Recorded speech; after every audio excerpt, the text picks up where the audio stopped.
Students, now we are going to discuss Annelida, one important phylum under animal kingdom, Annelida. And we know that earthworm, then leech, then all these anaries, all these are very common example Annelida, and we are to some extent introduced to it. So let us go through the characters what they have. So you can see here, these are the annelids. Clear? This is Nereis, this is leech, and this we know it is earthworm. So various annelids. Clear? So mainly we will discuss about these organisms today. So students, annelids are, the name implies it is segmented worm. That means they have a very clear segmentation. Now, mostly, first of all, if we talk about the habitat, you know that you can easily think of earthworm. They are mostly live in moist soil or in the aquatic condition. Body is soft, elongated. You can see here they are elongated. They may be cylindrical, sometimes flat. And the most important unique feature here is they are metamerically segmented body. They have metamerically segmented body. So students, you can recall what is metamerically segmented body, because we have done this during the basic features of animal classification. So you can see here the metamerically segmented body means that segmentation is from not only from outside. The segmentation is clear, segmentation is there from outside, and that segmentation continues with the inside also. Clear? That means that coincides with the internal segmentation. When the external segmentation coincides with the internal segmentation, clear, and they have certain organs, not all, but certain organs repeated in each segment, then we call them as metamerically segmented body. So they have external segmentation, that external segmentation coincides with the internal segmentation, and some of their organs or features repeating in each segment, then only we call them metamerically segmented body. And in earthworm, that is a very, or this annelid, they have a very unique feature of having metamerically segmented body. If we see from outside, we will see that they are ring-like structures appear, which are called annuli. Clear? So therefore the name Annelida. It appears to be ring-like structure which are called annuli, wherefrom the name Annelida. And next, the body is bilaterally symmetrical, triploblastic. They have tube within tube body plan, that means external body, and inside there is alimentary tract. Clear? And now about the appendage. If we go on for the appendage, you will find that a pair of appendage from each segment.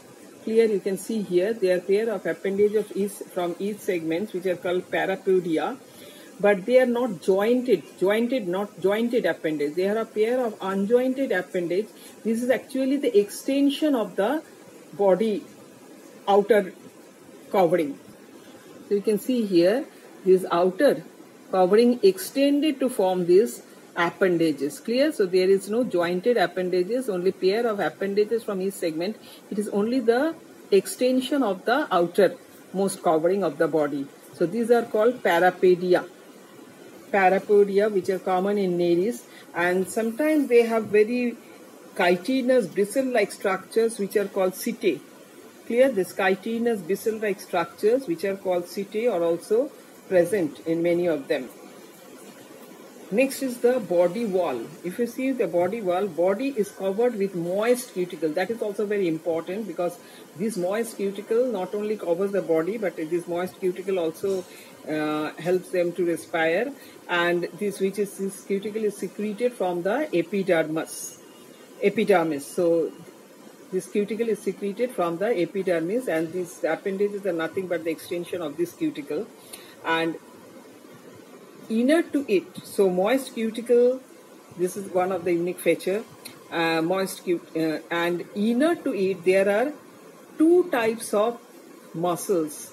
the circular muscle and the longitudinal muscle. So they have two types of muscle, circular muscle and longitudinal muscle. That is also very important because they are first to have this circular and longitudinal muscle.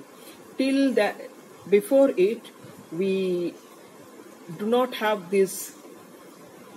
Before this, we don't have any circular muscle. We had longitudinal muscle in nemathelminthes, but circular muscle and longitudinal muscle both are present in them. Clear? And when these muscle contract alternately against the fluid filled cellum, which helps them to move or locomotion. Now, digestive tract. If we go on for the digestive tract, it is a complete digestive tract, and digestive tract is complete. That means starting from mouth to anus, they have a complete digestive alimentary tract, and the undigested wastes which are not properly digested, they are expelled as worm casting through the anus.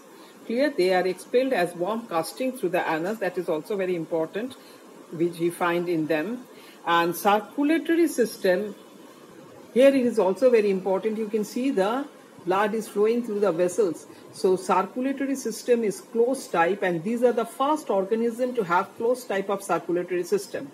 Clear? These are the first organism to have closed type of circulatory system. Their blood is red, and the interesting thing is that the blood is red due to hemoglobin, but unlike us, their hemoglobin does not remain in the red blood cells. Their hemoglobin lie in the plasma only. Clear? So hemoglobin is present in the blood plasma only.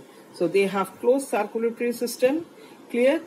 And the first organism to have closed circulatory system, and the hemoglobin lies in the blood plasma only, and it also contains colorless amoeboid corpuscles.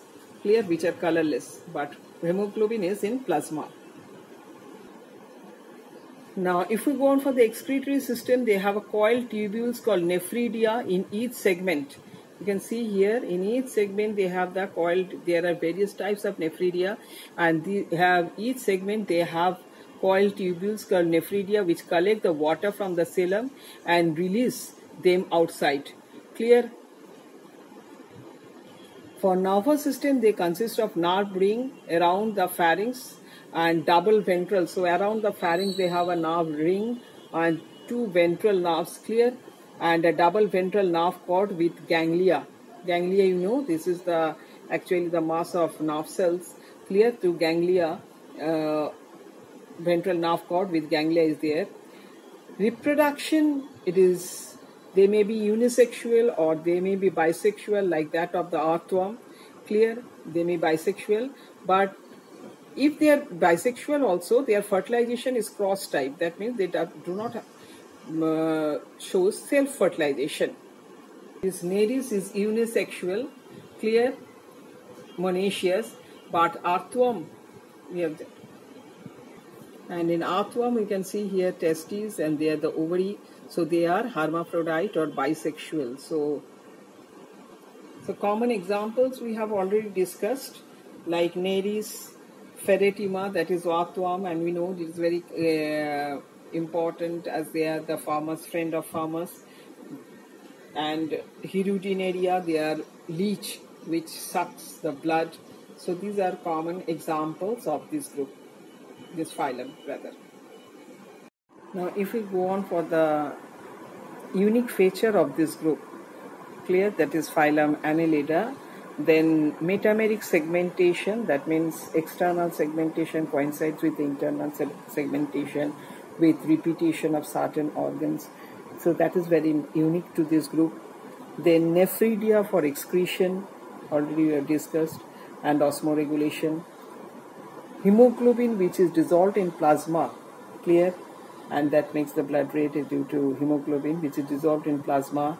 Presence of CT, that means the fine bristle-like chitinous structures in majority of this, those are very unique feature. And how they are advanced from the roundworms are this metameric segmentation, presence of head, the true cellum, clear, because in that roundworm you will find pseudocellum, but here we find true cellum. Then closed circulatory system, both presence of both circular and longitudinal muscles. So these are very unique. These are the areas where they are more advanced from the Aschelminthes or the roundworms.